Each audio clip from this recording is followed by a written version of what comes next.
अस्सलामुअलैकुम। आप देख रहे हैं विजन पॉइंट। मैं हूं सारा खान। नाज़रीन, इस वक्त मशरिक़ वुस्ता के अंदर एक बहुत डिसाइसिव, एक बहुत ही ड्रामेटिक डेवलपमेंट हुई है। ऐसा लगता है कि दोबारा एक तीसरी आलमी जंग का एक शाखसाना जो है वो तमाम हालात पेश कर रहे हैं, चूँकि इसराइल ने ईरान के ऊपर हमला कर दिया है और इस हमले के नतीजे के अंदर जो है वो बड़ी कीमती शख्सियात भी जो है वो हलाक हो गई हैं ईरान के अंदर। तो अब इस कॉन्टेक्स्ट के अंदर क्या लगता है, ये तमाम चीज़ें जो है परखने की बड़ी ज़रूरत है। एक ऐसा खित्ता जो पहले ही बड़ा वॉलेटाइल है, मुतअद्दिद फॉल्ट लाइन्स वहाँ पर आए हैं, दुनिया के मुआशी इंटरेस्ट भी वहाँ से जुड़े हुए हैं। आप देखते हैं कि किस तरीके से जो वहाँ पर ये तेल की तिजारत है, मुआशी हालात पहले ही दुनिया के दरगरगों हैं। तो ये जंग क्या नतीजा लेकर आएगी, क्या इसके अंदर आलमी कुव्वतें, ग्रेट पावर्स जो वो भी डायरेक्टली इन्वॉल्व हो जाएंगी। चूँकि हम ये भी देखते हैं कि चाइना और रशिया जो है इसकी एक ब्लैटेंटली जो है मजम्मत कर रहे हैं। पाकिस्तान ने भी इसकी शदीद अल्फाज में मजम्मत किया। इवन आप देखते हैं कि सऊदी अरेबिया की जानिब से भी बाकायदा जो है वो शदीद तरीन अल्फाज के अंदर मुजम्मत आ गई है। तो अब देखना यह है कि ये क्या एक ब्रॉडर रीजनल कॉन्फ्लिक्ट के अंदर ये तमाम मामला ट्रांसफॉर्म होता हुआ नजर आएगा, और जो इजराइल का एक और जुड़वा भाई भारत है जो इस तमाम चीज़ों को बड़ी गौर से देख रहा है। और आपने ये भी देखा होगा कि भारत की स्ट्रेटेजिक थिंकिंग कभी भी इंडिपेंडेंट नहीं रही है, वो हमेशा से ही इजरायली मॉडल को इमिटेट करता रहा है। पाकिस्तान के खिलाफ भी इजराइल भारत के साथ खड़ा हुआ था। तो ये तमाम हालात जो है ये क्या सिग्नलिंग दे रहे हैं भारत को, और भारत किस किस्म का एडवेंचरिज्म क्या कर सकता है। ये जो तमाम, जिसे ऑपरेशन राइजिंग लाइन का नाम इजरायली ये जो जारियत है इसको दिया जा रहा है, क्या भारत इसको इमिटेट करने की कोशिश करेगा और हम कितने प्रिपेयर्ड हैं, ये तमाम चीज़ें रखते हैं। जी हमारे साथ मौजूद हैं सीनियर सहाफ़ी और तजिया निगार तारिक चौधरी साहब। अस्सलाम वालेकुम। जी वासलाम।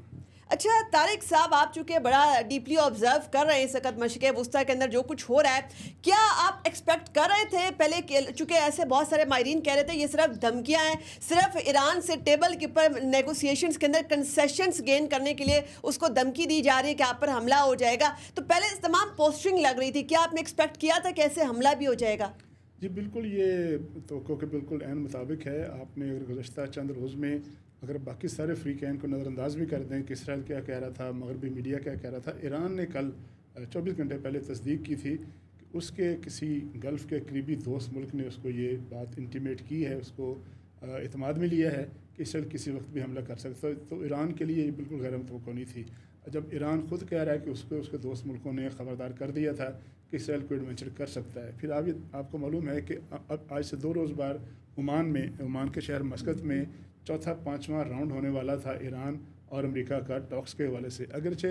ईरान इस बारे में बिल्कुल वाज़ेह कह चुका था कि जो शर्तें अमेरिका की हैं, जो शर्तें अमेरिका लगा रहा है या जो बात उनसे मनवाना चाह रहा है, जो क्रक्स है वो ये है कि अमेरिकी सदर कह रहे हैं कि ईरान अपने एटमी प्रोग्राम से दस्तबरदार हो जाए, उसके बदले में उसको इक़्तिसादी पैकेज मिल सकता है, उसके बदले में उसकर पाबंदियाँ जो हैं यूनाइटेड नेशंस की लगी हुई हैं, अमेरिका की लगी हुई हैं, वो ख़त्म हो सकती हैं। अब इन सारे सिनेरियो को देखा जाए तो इससे जंग से तो लगता था कि ये इनएविटेबल नहीं है, होनी है हर हाल में, लेकिन अचानक इस तरह से होगी, उसका कुछ ना कुछ तल्लुक़ इसराइल की इंटरनल पॉलिटिक्स में भी है। क्योंकि 1-1.5 हफ्ता मिला है बमुश्किल उसको, अपोजिशन ने कुछ करारदादें वहाँ पास की हुई हैं इजरायली पार्लियामेंट में, जिसको डिले किया गया था अगले इतवार तक, यानी 7 दिनों तक। तो 7 दिन के अंदर अंदर अपने सियासी बका के लिए एग्जैक्टली जिस तरह मोदी ने बिहार का इलेक्शन जीतने के लिए और जिस तरह उसने अपनी जो इंटरनल पॉलिटिक्स जो थी उसमें अपना जो गिरता हुआ ग्राफ उसको मजबूत करने के लिए उसने पाकिस्तान के ख़िलाफ़ ऑपरेशन पहलगाम किया और उसके बाद ऑपरेशन जो संदूर किया, इसी तरह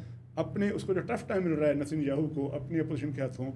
अपनी पार्लियामेंट में, तो उससे बचने के लिए या उसके नतीजे में अपने अवाम को अपने साथ खड़ा करने के लिए तवक्को की जा रही थी कि नेतन्याहू भी कोई ना कोई ऐसा इकदाम ज़रूर करेगा जिसका उसको इंटरनली फ़ायदा होगा। अच्छा तारिक साहब, चूँकि अब डेफिनेटली इसराइल ने हमला भी कर दिया और डिटरेंस इस्टेब्लिश करने के लिए ईरान को एक बड़ा ज़ोरदार, एक मजबूत जवाब देना पड़ेगा। हमने ये देखा कि मार्का हक के अंदर ऑपरेशन बुनियाद मरसूस की शानदार तरीन कामयाबी में हमने डिटरेंस कैसे इस्टेब्लिश की थी कि इंडिया को हमने उसकी जारियत का भरपूर जवाब देकर 4 घंटे के अंदर अंदर उसको सीज़ फायर पर मजबूर किया था। क्या आप ऐसा ही जवाब ईरान से एक्सपेक्ट कर रहे हैं?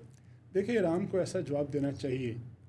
ईरान की तरफ से दावे आते रहते हैं वक्तन फ़क्तन कि ईरान के पास हर चीज़ का इंतज़ाम मौजूद है, ईरान के पास रिटेलिएशन का भी इंतज़ाम मौजूद है। आज जो रहबर हैं ख़ामनई साहब, सुप्रीम लीडर हैं, उन्होंने सुर्ख झंडा भी लहरा दिया है मस्जिद के ऊपर, मस्जिद अकरान के ऊपर। उनकी एक सिंबॉलिक अंगूठी होती है, जब जंग का ऐलान करते हैं तो खामनाई साहब जो हैं, रहबर साहब हैं, वो पहन लेते हैं, तो उन्होंने वो भी पहन लिया। अब ये सिंबॉलिकली तो इसराइल के ख़िलाफ़ रिटेलिएशन का ऐलान कर दिया है। अब देखना ये है कि ईरान जो है उसके पास डिफेंस की कैपेसिटी क्या है, वो क्या क्या हमले कर सकता है। अब देखें, जो ईरान तेहरान है और तल अवीव है, उसका जो ज़मीनी फासला है वो तकरीबन 2200 किलोमीटर के करीब है, और उसका एरियल डिस्टेंस जो है वो तकरीबन 1600 किलोमीटर है। अब दो सूरतें हैं कि या तो ईरान जो है उसके पास ऐसे तेज़ रफ्तार फाइटर जेट हों जो कि वो हमला करें इसराइल पर बराह रास्त, तो उसके लिए टेक्निकली पॉसिबल इसलिए नहीं होगा कि दरमियान में बहुत से ऐसे ममालिक पड़ते हैं जिनके तल्लुकात ईरान के साथ या तो अच्छे नहीं हैं, या अगर अच्छे हैं भी तो वो किसी पराई जंग में नहीं कूदेंगे,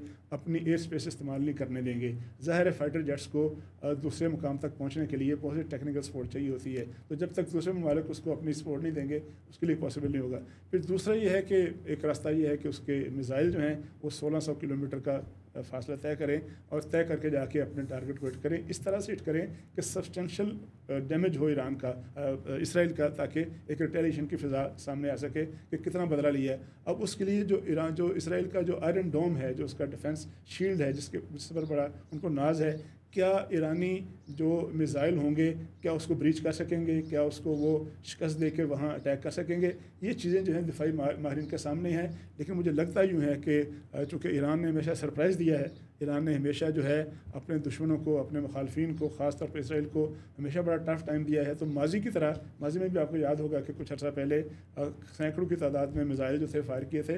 ईरान के पास भी अल-फतह मिज़ाइल भी हैं, अब्बास नामी मिज़ाइल भी हैं, कुछ और मिज़ाइल भी हैं। तो यकीनी तौर पर अगले चंद घंटे में ये चीज़ सामने आएगी।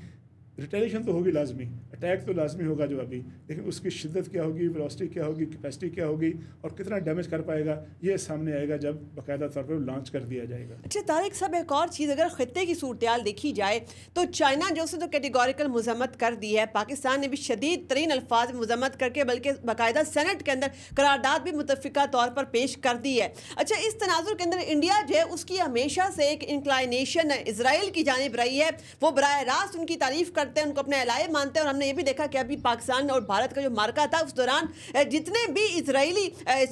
भी इंडियन इन्फ्लुएंसर्स, टीवी प्रेजेंटर्स, उनकी सियासी इलीट, वो सारे के सारे इजरायली ज़बान बोल रहे थे, और बाकायदा इसराइल की जो है वो बाकायदा जो है बड़ी ज़बरदस्त किस्म की प्रेस कर रहे थे। अब इस तनाजुर के अंदर जैसे मेजर गौरव वारिया, उन्होंने बाकायदा एक बड़ा नाजेबा लफ्ज़ भी यूज़ कर दिया ईरानी क़यादत के लिए, वज़ीर ख़ारजा के लिए, जब वो उनके दौरे के ऊपर थे और ये सालसी भी करवा रहे थे। तो क्या लगता है आपको कि क्या वाकई में इसका जो है ये जो लाइंस हैं ये ड्रॉ हो चुकी हैं खित्ते के अंदर, कौन कहाँ खड़ा हुआ है? एक तो जिस तरह आपने बात शुरू की कि देखिए दुनिया की सारी सुपर पावर्स, सारे बड़े बड़े ममालिक, रूस है, चाइना है, दीगर ममालिक हैं, वो इसराइली हमले की मजम्मत कर चुके हैं सिवाय एक मुल्क के, और वो है अमेरिका। अभी थोड़ी देर पहले जब हम यहाँ से बात करना शुरू कर रहे थे तो उससे पहले अमेरिकन प्रेसिडेंट का एक और बड़ा सख्त बयान आया। उन्होंने कहा है कि अगर अगर ईरान ने अमेरिकन शराइत ना मानी, अगर वो मुज़ाकरात के मेज़ पर ना आए, तो इससे ज़्यादा बड़ा रिएक्शन होगा, इससे ज़्यादा बड़ा नुकसान होगा। तो इसका मतलब है कि वो बराह रास्त, इससे पहले चंद घंटे उन्होंने अपने आप को ज़रा पहलू तही करने की कोशिश की थी कि हम उसके साथ नहीं हैं या हम उसके शामिल नहीं थे, लेकिन अब उनका जो बयान सामने है उसे लगता है कि एक वक्त आएगा कि उसको बराह रास्त शायद कूद पड़े अमेरिका भी। अब जहाँ तक इंडिया का ताल्लुक है, आपने देखा होगा कि दोस्ती तो उनकी बड़ी पुरानी है, इकोनॉमिक्स बड़ी पुरानी है। इसराइल की और भारत का तावन जो है अगेंस्ट पाकिस्तान और अगेंस्ट ईरान वो हमेशा रहा है, और अगेंस्ट आलम इस्लाम हमेशा रहा है। मुझे अब याद है कि किसी ज़माने में जब 80s में जब पाकिस्तान का जो एटमी प्रोग्राम डेवलप हो रहा था, जब पाकिस्तान ने दुनिया की नज़रों से अपनी पॉलिसी के तहत उसको छुपाया हुआ था, मशहूर ज़माना हमारा जो प्लांट था कोटा का, उसके बारे में ख़बरें आया करती थी, और कई दफ़ा ऐसी खबरें भी आई, हमने अखबारों में पढ़ा कि जी श्रीनगर एयरपोर्ट पर जो है इसराइली तैयारे आए हैं ताकि इंडिया की मदद के साथ पाकिस्तान पर अटैक करके पाकिस्तान का एटमी प्रोग्राम जो है वो उसको नुकसान पहुँचाएँ, लेकिन उसको ज़रूरत नहीं हुई। ये भी बात रिकॉर्ड पर है कि जो इसराइल के माजी के जो सदूर थे या प्राइम मिनिस्टर थे, वो ये कह चुके हैं कि उनको अगर ख़तरा है दुनिया में दो मुल्कों से है, दो मुल्कों के एटमी प्रोग्राम से है, एक ईरान से और एक पाकिस्तान के एटमी प्रोग्राम से। पाकिस्तान ने अपना एटमी प्रोग्राम जो है कामयाबी के साथ उसको दुनिया से छुपाया भी, उसको डेवलप भी किया, और उसको एक स्टेज ऐसी आई 1998 में जब पाकिस्तान ने अपना एटमी ब्लास्ट कर दिया, और उसके बाद पाकिस्तान के पास डेटरेंस आ गई। ईरान ऐसा नहीं कर पाया, तो वो इसकी ज़ाहिर एक पूरी हिस्ट्री है कि वो क्यों नहीं कर पाया। इंडिया ने हमेशा इसराइल का साथ दिया है और इसराइल ने हमेशा इंडिया का साथ दिया। दोनों मुल्कों का गठजोड़ जो है वो दहशतगर्दी हो या अपने से कमज़ोर मुल्कों पर चढ़ दौड़ना हो या जो है वो कार्रवाई करनी हो मुसलमानों के ख़िलाफ़, वो इकट्ठे हैं। लेकिन इंटरेस्टिंग बात यह है कि पाकिस्तान जो है बड़ी शदीद अल्फाज में मजम्मत कर चुका, सऊदी अरब मजम्मत कर चुका, सारी दुनिया मजम्मत कर चुकी। और जो इंडिया का जो इसराइल का दोस्त था, टाइम टेस्टेड दोस्त, उनके नज़र में इंडिया अभी तक खामोश है। 12-14 घंटे गुजर चुके हैं, अभी तक खामोश है। वो खामोश क्यों है? इसलिए कि हमेशा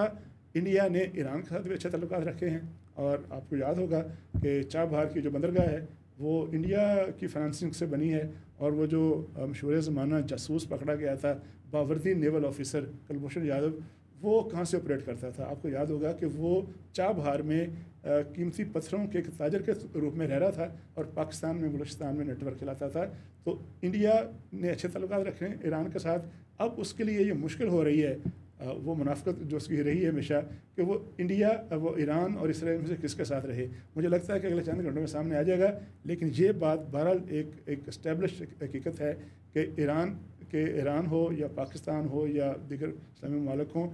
इंडिया की और इसराइल की कॉन्वेंस, उसका गठजोड़ और उसका जो है आपस में रिश्ते नाते जो हैं वो हमेशा रहे हैं अगेंस्ट मुसलमान और आश्कार भी हो चुके हैं। अच्छा, एक और चीज़ तारिक साहब, ये भी हमने देखा कि अभी आपने खुद जैसे जिक्र किया कि एक बात ऐसा भी हुआ था कि पाकिस्तान की न्यूक्लियर फैसिलिटीज़ के हवाले से ईरान, इजराइल और इंडिया जो इनका गठजोड़ सामने आया था। अभी भी हमने देखा कि ये जो पहलगाम वाला एपिसोड हुआ है, इसमें मुतअद्दिद ऐसी मीडिया रिपोर्ट्स भी आई हैं कि बाकायदा इजरायली जासूस जो हैं वो बाकायदा पाए गए इस मकबूजा कश्मीर के अंदर, और वहाँ से वो ड्रोन से जो टेक्नोलॉजी जो है अभी तक जो है वो इंडियन ऑपरेटर्स उसको ऑपरेट वैसे नहीं कर सकते हारूफ को, तो वो ऑपरेट करने वाले टेक्नीशियंस जो थे वो पीछे से इजरायली थे और पाकिस्तान के खिलाफ यानी कि जो कुव्वत खड़ी हुई थी वो भारत और इजराइल की कुव्वत थी जिसको पाकिस्तान ने शिकस्त दी। तो अब जब इजरायली ऑपरेटिव जो है डायरेक्टली जो है इंडिया में बैठ कर पाकिस्तान के खिलाफ कार्रवाई करते हैं, और ये तो तमाम का तमाम ऑपरेशन भी था जो सिंदूर था, ऑपरेशन सिंदूर, ये तमाम की तमाम ऑपरेशनल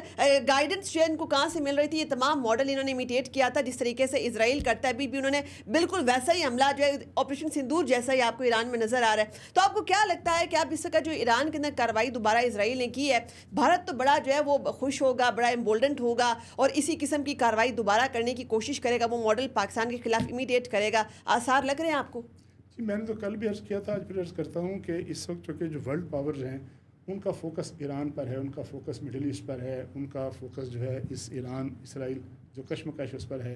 तो इंडिया की तरफ से इस बात का बिल्कुल इम्कान है कि वो इस फोकस चूँकि हट चुका है इंडिया से और पाकिस्तान से, तो जो मिडिल ईस्ट की तरफ है तो इस मौके से फ़ायदा उठा सकता है। एक तो ये है कि हमें हर वक्त अलर्ट हालत में रहना पड़ेगा, क्योंकि मिडिल ईस्ट ज़ाहिर है ज़्यादा इंपॉर्टेंट है पूरी दुनिया के लिए। आपको पता है कि दुनिया में जितनी दुनिया का सारा जो सनती पहिया है वो तेल के गिर्द घूमता है, तेल की तरसील के गिर्द घूमता है। हमारा ये जो इंडियन ओशन है, अरबियन सी है, ये 64% दुनिया की जो तेल की ट्रेड है उसको कंट्रोल यहाँ से गुजर के जाती है। फिर अगर थोड़ा सा स्पेसिफिकली जाएँ तो जो अपनाए हुरमज़ है जिस पर ईरान का कंट्रोल है, वहाँ से वो 20-30% जो है वो तेल की जो पैदावार और फिर तेल की तरसील होती है, तो उनका ध्यान उधर लग जाएगा, अमेरिका का ध्यान उस तरफ है। इंडिया जो है इस मौके से फ़ायदा उठाकर जो उसको हज़ीमत हुई है 10 मई को, जो उसको पसपाई का सामना करना पड़ा, उसको शिकस्त हुई और जिस तरह से उसने समझा था कि पाकिस्तान पर वो ऐसे चढ़ दौड़ेगा जैसे इसराइल फ़लस्तीनियों पर चढ़ दौड़ता है, उसने कोशिश की, उसको मुंह की खानी पड़ी, उसको बड़ा ज़ोरदार थप्पड़ पड़ा और जो मार का है पाकिस्तान जीता। लेकिन इस सूरत हाल से, इस टर्मोइल से फ़ायदा उठाकर इंडिया कोई ना कोई फास्ट फ्लैग ऑपरेशन, कोई ना कोई कार्रवाई करके पाकिस्तान से बदला लेने की कोशिश कर सकता है। लेकिन पाकिस्तान ज़ाहिर है एक ऐसा मुल्क है जिसके पास बड़ी प्रोफेशनल फ़ौज है, जिसके पास बड़ा शानदार जो है एटमी प्रोग्राम है, जिसके पास अब तो ये भी साबित हो गया कि पाकिस्तान के पास बड़ा जो साइबर इलेक्ट्रॉनिक वारफेयर है उसके बारे में बड़ी ऐसी महारत है। इसने दुनिया को हैरान कर दिया कि किस तरह से पाकिस्तान के जो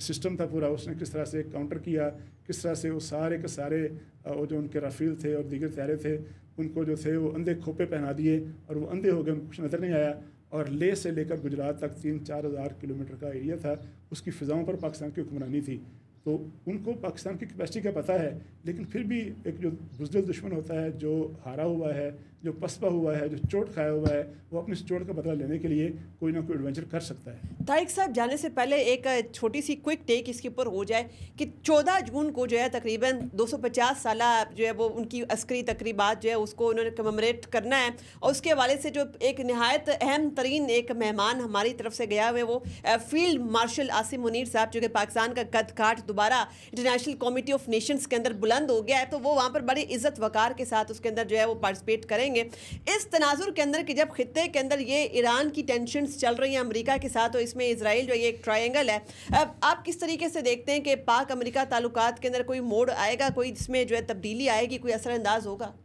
देखिए, एक तो हमारे लिए, पाकिस्तान के लिए, पाकिस्तान की आर्मी के सरबराह के लिए, फील्ड मार्शल सैयद आसिम मुनीर के लिए, पूरी कौम के लिए बड़े फ़ख्र की बात है कि अमेरिका जो कि दुनिया की सबसे बड़ी सुपर पावर है, सबसे लार्जेस्ट डेमोक्रेसी है, उसकी फ़ौज की जो तश्कील हुई थी उसको 250 साल मुकम्मल हो गए हैं। उसकी 250 साल की जो तकरीबात हैं, और उसी दिन जो है वो प्रेसिडेंट ट्रंप की बर्थडे भी है, तो उसमें दुनिया के किसी और सिपा सलार को दावत नहीं दी गई। पाकिस्तान के सिपा सलार जो हैं वो वहाँ तशरीफ़ ले जा रहे हैं। पाकिस्तान की दहशतगर्दी के ख़िलाफ़ जो पाकिस्तान की परफॉर्मेंस है, अगर आप 9/11 से पहले देख लें, 1979 में जब सोवियत इंटरवेंशन हुई थी, तब पाकिस्तान ने क्या किरदार अदा किया था, 9/11 के बाद पाकिस्तान ने नॉन नेटो लाई के तौर पर क्या किरदार अदा किया, और पाकिस्तान ने अब जो है दहशतगर्दी के ख़ात्मे के लिए जो फ्रंट लाइन स्टेट का किरदार अदा किया, उसमें पाकिस्तान का क्या रोल है। इन सब चीज़ों को ज़हन में रखें तो पाकिस्तान का वहाँ जाना, पाकिस्तान का सरबराह का वहाँ जाना बड़ी इंपॉर्टेंट बात है। दूसरी बात, अभी जो कि सेंचुरी दौरा है, अभी मैं ज़्यादा बात नहीं करूँ, लेकिन एक बात मैं बिल्कुल आपको क्लियरली वाज़ह तौर पर बता दूँ, इंशाल्लाह आप देखेंगे कि ये मशरक़ वस्ता का जो टर्मोइल है, इसका जो बहरान है, उसका हल पाकिस्तान निकालेगा इंशाल्लाह। इससे पहले भी सऊदी अरब, ईरान, और सऊदी अरब, कतर, और ईरान, कतर और दीगर मुल्कों के दरमियान जो इख्तलाफात पैदा होते रहे, जो टेंशन पैदा होती रही, जो कशीदगी पैदा होती रही, उसमें एक मुल्क था, पाकिस्तान था, जिसकी लीडरशिप आगे बढ़ी थी, जिसने किरदार अदा किया था। अब भी पाकिस्तान चूँकि अमन का दाई है, पाकिस्तान चूँकि मुज़ाकरात के मेज़ पर बैठ के बात करने की,